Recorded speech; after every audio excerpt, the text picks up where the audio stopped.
One of the key challenges is actually the manufacturing of the glass itself. It's the energy that's required through a furnace to be able to make it. It takes a lot of energy. The furnace is natural gas powered. It burns at almost 3,000 degrees Fahrenheit. A heat-resistant camera provides a view inside as raw materials enter and get melted into liquid. The furnace is on the top floor of the factory. It never stops because it takes so much time and energy to get it up to temperature. And if the molten glass inside cools, it will turn solid and make the furnace unusable. So the furnace will run continuously for about 10 years. The furnace pumps its molten glass down to the next floor, where there's a maintenance challenge.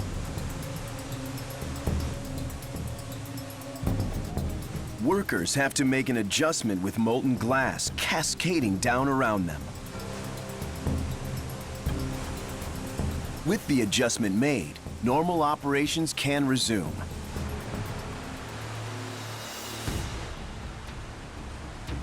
As the molten glass drops down from the furnace, it's cut into shapes known as gobs.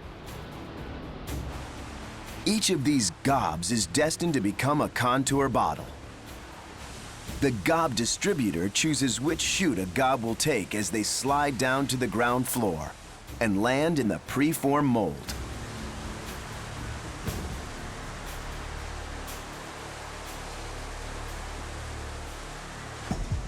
This is what the first mold looks like.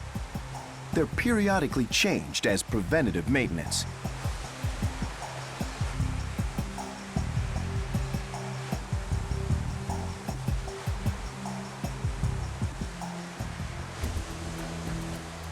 Once a preform emerges, it's transferred to the second mold.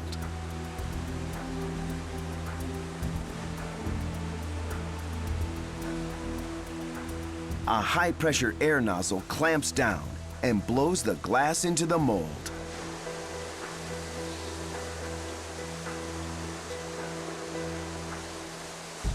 To keep the glass from sticking, the molds have to be lubricated with graphite.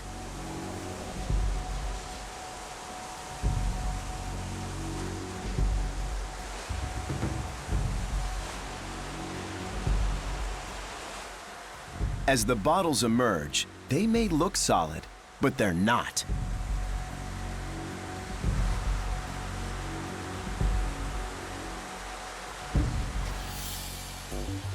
Now the challenge is finding a way for the bottle to cool gradually. If bottles cool too quickly, they will shatter. The trick is keeping them warm. One way to do it: heat the conveyor.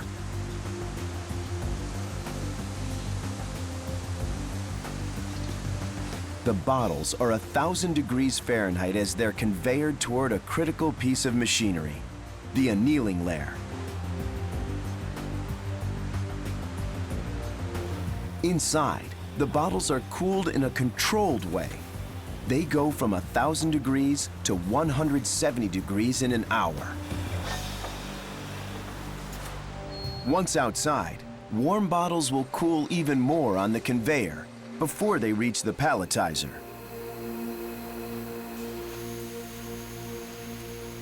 Now, these iconic glass contour bottles are ready to be filled with Coca-Cola.